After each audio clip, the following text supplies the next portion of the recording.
Shalom, Bapak Ibu Saudara yang kekasih di dalam nama Tuhan Yesus. Apa kabar? Saya berharap semuanya dalam keadaan baik. Kita percaya bahwa segala sesuatu Tuhan yang mengatur seluruh kehidupan kita. Apapun yang terjadi, kita selalu bisa berkata, Tuhan itu baik. Kita tidak pernah ditinggalkan sendirian. Dia berjanji untuk selalu Dia dekat dengan kita. Siap untuk membela setiap pribadi kita masing-masing. Kita bersyukur untuk menikmati semua kemurahan Tuhan. Hari ini kita akan belajar dari satu cerita tentang bagaimana Tuhan menyediakan hidangan di hadapan lawan kita dan Dia mengurapi kita dengan minyaknya. Mari kita berdoa sebelum kita dengar firman Tuhan. Tuhan, terima kasih untuk berkat Tuhan, kasih Tuhan, anugerah Tuhan, pertolongan Tuhan, penyertaan Tuhan, kasih Tuhan di sepanjang hidup kami. Kami tahu Tuhan tidak pernah meninggalkan kami sendirian. Janji-Mu ya dan amin. Kami tahu Tuhan apapun yang terjadi, kami selalu bisa bersyukur dan berkata Engkau baik. Terima kasih untuk anugerah-Mu. Terima kasih untuk berkat-Mu di dalam nama Yesus. Amin. Saudara yang kekasih di dalam Tuhan, dalam Mazmur 23 ayat ke-5 berkata begini. Engkau menyediakan hidangan bagiku di hadapan lawanku. Engkau mengurapi kepalaku dengan minyak. Pialaku penuh melimpah. Saudaraku yang kekasih, kalau kita melihat sejarah bagaimana ketika Mazmur ini ditulis, bagaimana keadaan pada waktu-waktu itu. Pemazmur menulis cerita ini tentang luar biasa bagaimana dia mengungkapkan isi hatinya kepada Tuhan. Bagaimana dia menerima kasih Tuhan yang luar biasa. Nah, kalau dikatakan engkau mengurapi kepalaku dengan minyak dan pialaku penuh dengan melimpah, kita bisa belajar. Saudara, kebiasaan para gembala di Israel adalah selalu membawa minyak dan menggembalaannya. Minyak itu berguna untuk mengusir lalat atau serangga. Kemudian juga melicinkan bulu bagian kepala atau melembutkan tanduk. Dan yang ketiga adalah untuk menyembuhkan luka. Kita bisa belajar sekarang. Yang pertama mari kita lihat bagaimana seorang gembala menyediakan minyaknya untuk mengusir serangga dari hewan gembalaannya. Yaitu sekarang berbicara tentang domba. Biasanya serangga-serangga itu menempel pada hidung domba. Dan kemudian ketika dia bertelur, lalat itu kemudian berubah, telurnya itu berubah menjadi semacam parasit dan kemudian berubah menjadi cacing. Dan itu luar biasa sakit sekali ketika dia memasuki rongga hidung daripada domba. Dan banyak domba pada waktu itu punya kebiasaan kalau misalnya cacing ini sudah ada di dalam rongga hidung daripada domba ini, biasanya domba itu akan berusaha untuk membenturkan kepalanya atau hidungnya digaruk ke pohon atau ke batu-batu yang tajam untuk menghilangkan rasa sakitnya. Dan ini menimbulkan luka yang luar biasa sekali.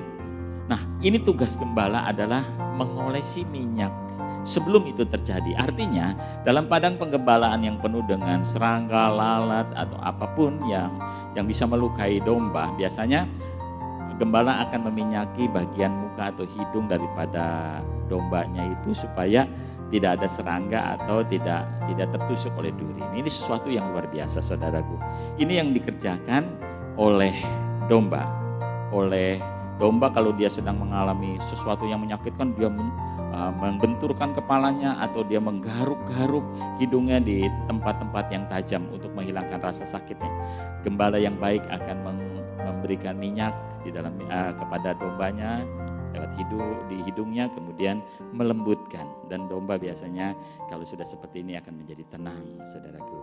Nah, yang kedua adalah melicinkan, ya.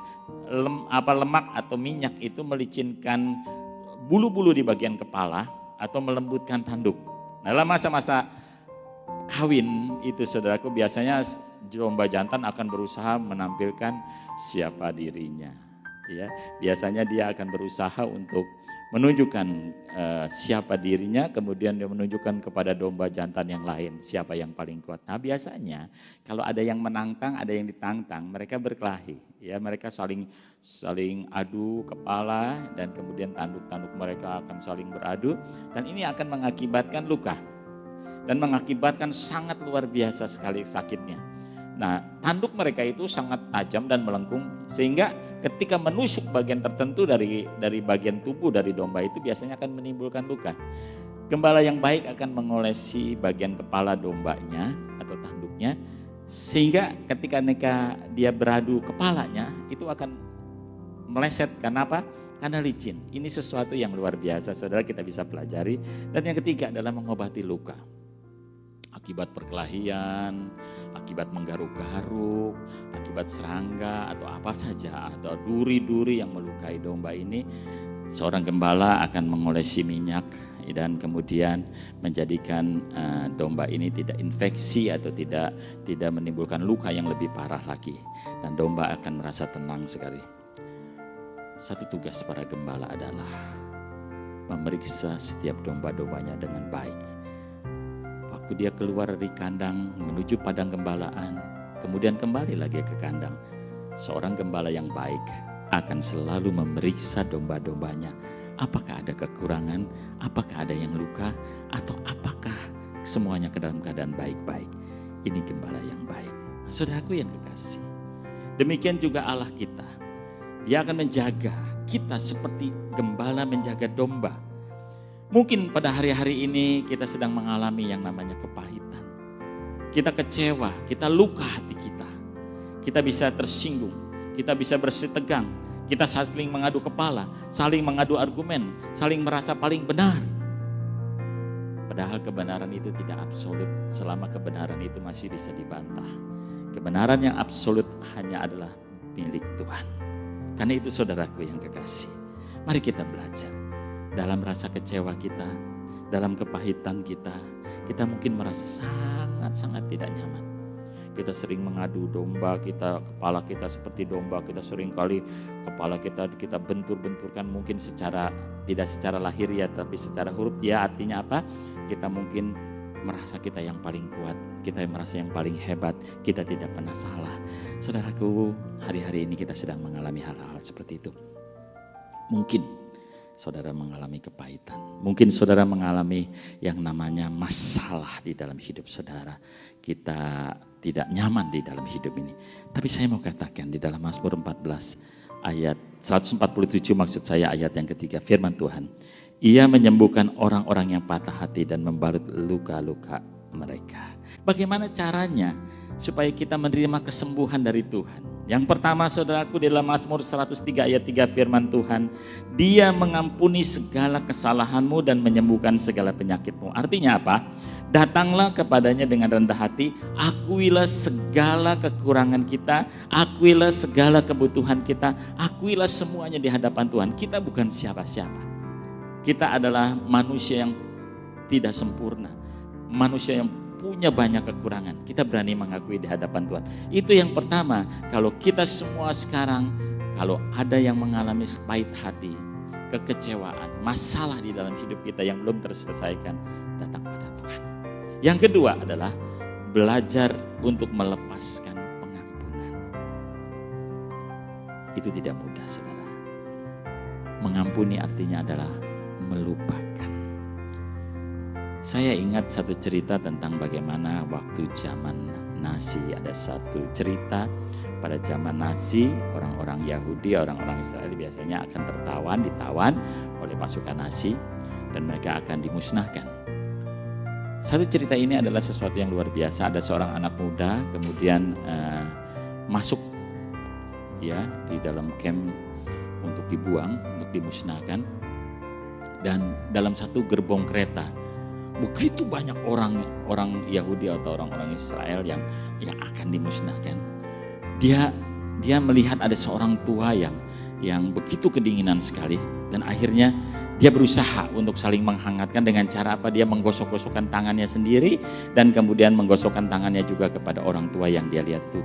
Wah, saudaraku, saat itu dalam musim dingin yang luar biasa, ketika gerbong dibuka, si anak muda ini melihat hampir semuanya isi gerbong itu orang-orangnya meninggal. Tapi yang selamat cuma mereka berdua. Sesuatu yang luar biasa sekali adalah kenapa mereka bisa selamat? Karena mereka saling menghangatkan satu dengan yang lain. Bapak, Ibu, Saudara yang kekasih, ketika kita memberi, sebenarnya kita sedang menerima. kita sedang melakukan sesuatu kepada orang lain sedang melakukannya kepada kita. Ingat sekali lagi, apa yang engkau tabur engkau akan tuai. Tuhan mengasihi kita. Bahkan dia berkata begini, saudara-saudara, kita mau supaya kita belajar saling mengampuni. Dalam Markus 11 ayat 25 sampai 26, saya bacakan firman Tuhan. Dan jika kamu berdiri untuk berdoa, ampunilah dahulu sekiranya ada barang sesuatu dalam hatimu terhadap seseorang, supaya Bapakmu yang di sorga mengampuni kesalahan-kesalahanmu. Tetapi jika kamu tidak mengampuni, maka Bapakmu yang di sorga juga tidak akan mengampuni kesalahan-kesalahanmu. Itu poinnya.